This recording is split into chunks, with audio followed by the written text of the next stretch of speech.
नमस्कार मित्रांनो, मी संतोष पड्याल लॉगवरती पुन्हा एकदा सगळ्यांचं अगदी मनापासून पहाटेच्या वेळेस स्वागत करतो आणि सगळ्यांना शुभ सकाळ.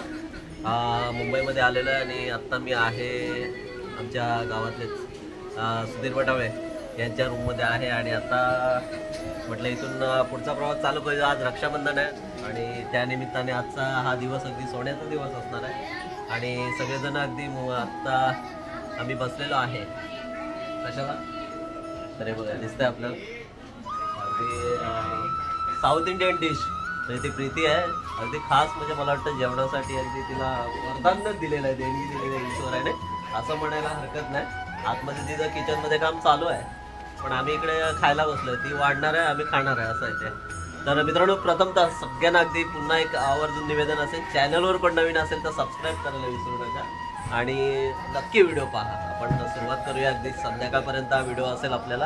अगदी बहीण भावाला वगैरे राखी वगैरे बांधणार वगैरे ते सगळं असणार आहे. पण सुरुवात अगदी सकाळी नाश्त्यापासून केलेली आहे आणि सगळे नाश्ता करायला बसलेले आहेत. तर हे बघा अगदी वडे दिसत आहेत आपल्याला, चटणी बिटणी अगदी आणि मेदू वडे आणि प्रीती आतमध्ये अगदी सगळं बनवते सगळे ते बघा. आणि हे बघा अगदी वडे तळायचं सुद्धा, मेदू वडे तळायचं काम चालू आहे इकडे. ती मला वाटतं सतत बिझीच असते कामामध्ये. हा प्रीती प्लीज जरा हाय कर. हाय हा. तर बघू आपण बघतो. आणि ही बघ ही क्रिकेटला आवडीचा गेम आहे पण सध्या स्टॉप आहे पावसामुळे. मंजिरी हा यांच्या घरातला खास पाहुणा आहे. हा बघा तर छानपैकी असा सुंदर असा चटणी आणि खोबऱ्याची चटणी आणि सांबार आणि हा नाश्ता आपण सकाळ सकाळ पहाटेच्या वेळेस शुद्ध आणि उत्तम शाकाहारी असा नाश्ता ग्रहण करतोय, म्हणजे खाणार आहोत. आपण इथून बोरिवलीमधून आता निघणार आहोत कारण आज रक्षाबंधन आहे. बोरिवली रावळपाडा, दहिसर रावळपाडा आणि ही सगळी मंडळी घरातले दिसते. अगदी उत्तम स्वागत आमचं केलं गेले 2 दिवस आणि त्याबद्दल त्यांचा अगदी मनापासून आभार. जेवणापासून सगळ्यापासून अगदी अशी माणसं मिळायला होतात ना, योग लागतो आणि देवाचे आपले कुठेतरी पुण्य असतात म्हणून ती माणसं मिळतात. आणि आत्ता आम्ही इथून निघणार सांताक्रूजला जाणार आहोत. तर जाण्यापूर्वी त्यांची आता भेट घेऊया आणि सगळ्यांचं अगदी पुन्हा स्वागत करून अगदी पुन्हा कधी भेटायचं योग येईल मला माहीत नाही आता. म्हणजे रे तू गावी येणार आहे ना, कधी येणार आहे? गणपतीला, म्हणजे आमच्या गणपतीला गावी येणार आहे. नक्की बघूया, आम्ही वाट बघणार आहे तुझी.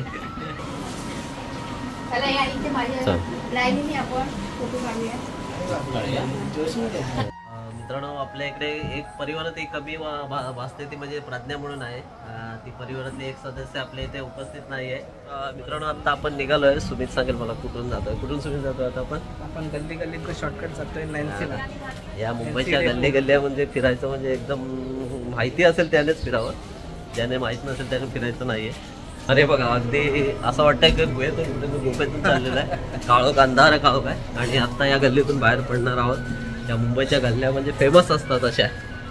तर या गल्लीतून फिरण्याचा आनंद या मुंबईमध्ये जो घ्यायला मिळतो तो कुठे मिळत नसतो. कारण बिल्डिंगपेक्षा या गल्लीमधून आनंद फार इकडे तिकडे वेगवेगळ्या प्रकारे बाहेर पडण्याचा जो आनंद आहे तो या गल्लीतच आपल्याला मिळतो. कारण का सगळेजण अगदी पूर्ण ही अशी झोपडपट्टी वसलेली असते आणि त्या झोपडपट्टीमध्ये अशा अनेक आपली मंडळी राहत असते. या कोकणामधले सगळेजण अगदी त्या बोरिवली भागात, आता आम्ही दहिसर भागात आहे आणि आता इथून नॅन्सी कॉलनी वगैरे पकडून मग बोरिवली स्टेशनला जाणार. आता आपण बोरिवली स्टेशनला आणि बोरिवली लोकल आता येते. आता ही लोकल पकडून आपण दाखवू आपल्या इथे सांताक्रूजला जाणार आहोत आणि सांताक्रूजला रक्षाबंधनचा आजचा कार्यक्रम आहे तो नंतर साजरा करणार आपण. जबरदस्त. लोकल ट्रेनमध्ये आपण बऱ्याच वर्षाने पुन्हा एकदा बसलेलो आहे आणि आलेलो आहे, त्यामुळे या लोकल ट्रेनचा आनंद घेताना फार मजा येते असं. तर मंडळी आपण बघतोय भाऊ बहिणीला अगदी राखी बांधताना कसं हा सोन्याचा सण साजरा करताना सुरुवात झालेली आहे आपल्या या लॉगला. आणि आत्ता सुरुवात केलेली आहे आपण, कारण 9ची वेळ होती असं सगळीकडे ब्रह्ममुहूर्त असा ठरलेला आहे या 9च्या वेळेप्रमाणे. तर आमच्या या ताई अगदी शोभाताई अगदी राखी बांधताना दिसत आहेत. या खास भाऊ म्हणून मामाना आमच्या सासरे मामा आहेत आमचे. तर असं आता पुढे पुढे आपण कार्यक्रम बघत राहणार आहोत. अजून किती काही रक्षाबंधन करायचे आहेत आणि किती आर्थिक पडतायत, अजून काय काय देणग्या तर बघत राहणार आहोत आपण. तर म्हणजे आता आपल्या इथे या छोट्याशा खोलीत आम्ही आज मुंबईमध्ये आलेलो आहे आणि बघतोय आपण की रक्षाबंधनचा हा सण त्योहार जो हिंदू धर्माचं प्रतीक मानलं जातं आणि भाऊ बहिणीला जसं नागपंचमीला नागदेवतेला आपण ओवाळून या रक्षाबंधनची सुरुवात करतो आणि ती सुरुवात आत्ता इथे झालेली आहे. आणि आज मी मुंबईत आहे आणि मुंबईत हा सण साजरा करण्यासाठी बरेच वर्षाने हा योग आलेला आहे आणि त्या योगायोगानिमित्ताने अगदी या सगळ्या बहिणी अगदी आपुलकीने आपल्या भावाला भेटायला येत असतात आणि हा आपला कार्यक्रम संपूर्ण सण साजरा करत असतात. आता यामध्ये अनेक प्रकारच्या मिठाई अनेक प्रकारचे खाद्य वगैरे असतात पण ते सणानिमित्त खायला देण्यासाठी मामा वाट बघतात तिथे बघा. मामा लोक खायला देत बिचारे बसले राखी बांधलं पण गोड काय भरवलं नाही बघा. तर भाऊ आपल्या सॉरी बहीण आपल्या भावाला भरवतात दिसते अगदी गोड खाऊ या भाऊच्या निमित्ताने. आणि भाऊ आपल्या बहिणीचं रक्षण करण्यासाठी आज हा सज्ज झालेला असतो पुढील वर्षभरात आणि त्यासाठी ही ओवाळलेली जाणारी अगदी पंचारती असते. त्याच्या घरी होतो आणि सासरे म्हणजे आता इथे आलोय म्हणजे मेवणे आहेत म्हणजे माझ्या मिसेसचं जे घर आहे बहीण आहे त्या बहिणीची रूम आहे आणि बागडे म्हणून त्या बागड्यांचे इथे आता आगमन केले. बघूया आतमध्ये आपली मंडळी या गल्ली बोल्लामध्ये आणि या मुंबईच्या वसाहतीमध्ये चाली सिस्टममध्ये छोट्या मोठ्या रूम असतात ते त्यामध्ये लोक कसे ॲडजस्टमेंट करतात आणि राहतात आणि आपले सण आणि सगळे कार्यक्रम कसे साजरे करतात तर आत्ता आपण बघणार आहोत आतमध्ये. हे बघा तर ही एवढी बागड्यांची रूम आहे आणि आतमध्ये बघतोय सगळे अगदी आवडीने या भाऊबीजसाठी अगदी उपस्थित झालेले आहेत आणि सगळ्यांची नटावट तयारी वगैरे चालू झालेली आहे इकडे. तर अशा या मुंबईच्या वस्तीमध्ये अगदी सणवार साजरे करताना या छोट्या मोठ्या रूममध्ये अगदी आवडीने कार्यक्रम साजरे करत असतात आणि भाऊबीज असू दे, दिवाळी असू दे, दसरा असू दे किंवा रक्षाबंधन असू दे, अन्य कोणतेही कार्यक्रम असू दे या हिंदू धर्मामध्ये श्रावण महिन्यात जे जे कार्यक्रम होतात ते कार्यक्रम अगदी आवडीने या छोट्या मोठ्या रूममध्ये आणि आपला जीवनाचा सतत धावपळ करत असतात मुंबईमध्ये आणि हे सण साजरे करत असताना आजचा रक्षाबंधन हा इथे आम्ही साजरा करण्यासाठी आज योगायोगाने मुंबईला आलोय आणि म्हणून आज आपला हा कार्यक्रम संपूर्ण कार्यक्रम आपण बघणार आहोत आणि बघूया पुढे काय काय अजून कसं कसं होतंय काय चाललंय या रक्षाबंधन निमित्त. या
आपण बघतो की रक्षाबंधनचा हा सण कशा प्रकारे अगदी थाटामाटात आणि भाऊ बहीण भावाला बहीण राखी बांधताना अगदी खास आजचा दिवस कसा सोन्याचा दिवस पण साजरा करताना दिसतोय. आणि आज आमची सायली तुषारला मगाचपासून आपण बघितलं की राख्या बांधायचा कार्यक्रम चालू आहे आणि आज तुषारला योगायोगाने बऱ्याच वर्षाने योग आलेला आहे हा रक्षाबंधनचा आणि हा योग वारंवार येत नसतो आणि खास करून 9चा मुहूर्त यावर्षी हा 9चा मुहूर्त असा योगायोगाने आलेला आहे आणि त्यामुळे लोकांची या मुंबईच्या ठिकाणी बरीचशी वर्दळ आणि धावपळ चालू असणारच आहे आणि त्या निमित्ताने आज सायलीने तुषारला राखी बांधताना आपण बघितलेला आहे आणि आता गोड खाऊ बनवलेला आहे. तर अशा प्रकारे रक्षाबंधनचा हा कार्यक्रम चालू आहे. किमान किमान या निमित्ताने तरी बहीण भावाला नमस्कार करायला नतमस्तक होते.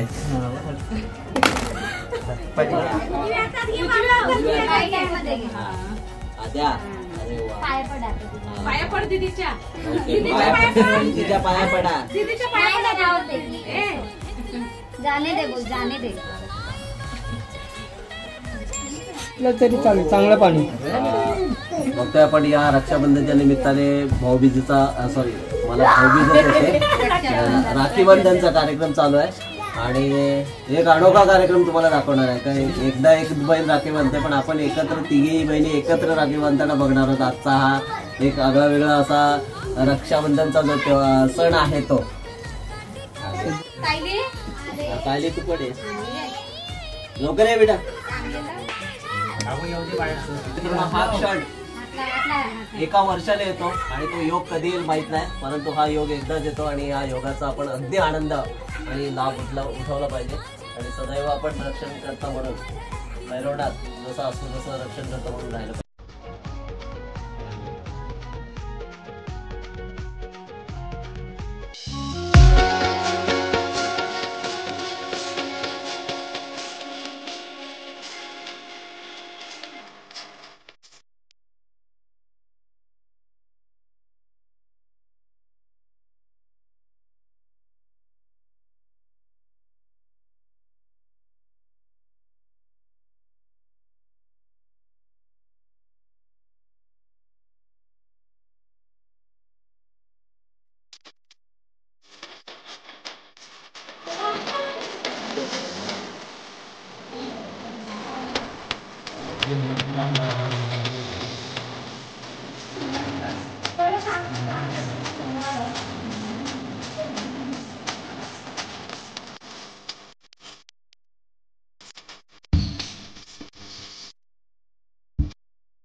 आणि आता यापुढे आपल्याला थोडंसं कारण का पाहुणे मंडळी आलेले असते आणि मग आपला जरा जेवण वगैरे म्हणजे मिष्टान्न वगैरे असतो आणि त्या निमित्ताने आपण सगळे एकत्र जेवणार आहोत. आणि मग आपला हा रक्षाबंधनचा जो 9च्या नंतरचा जो मुहूर्ताप्रमाणे जो आपण आज रक्षाबंधन तेव्हा सण साजरा केला या हिंदू धर्माचं प्रतीक म्हणून. आणि या हिंदू धर्मामध्ये अशा अनेक प्रकारचे सण साजरे होत असतात. त्यानिमित्ताने हा सण आपला खास करून भाऊ बहिणीला किंवा बहीण भावाला राखी बांधते. आणि मग दिवाळीचा जो असतो भाऊबीज त्यावेळी भाऊ बहीण भावाला ओळखते. असे जे काही सण आहेत या सणानिमित्त आपण एकत्रित येतो आणि खूप सारा असा आनंद लुटत असतो. तर या निमित्ताने आज सुद्धा आपण आनंद लुटलेला आहे. आणि आत्ता प्रत्येकाला जायची वेळ झालेली आहे जायची, कारण का ट्रेनमधून जायचा प्रवास आहे ना. तुम्हाला तर माहिती आहे मुंबईची गर्दी म्हणजे अफाट गर्दी असते. त्या गर्दीमध्ये जायचं म्हणजे पूर्ण मालिश होऊन राहायचं. तर अशासाठी आपण आता हा कार्यक्रम लवकरच आपण आता जेवण बिवण करणार आणि मग आपण आपापल्या घरला जाणार आहोत.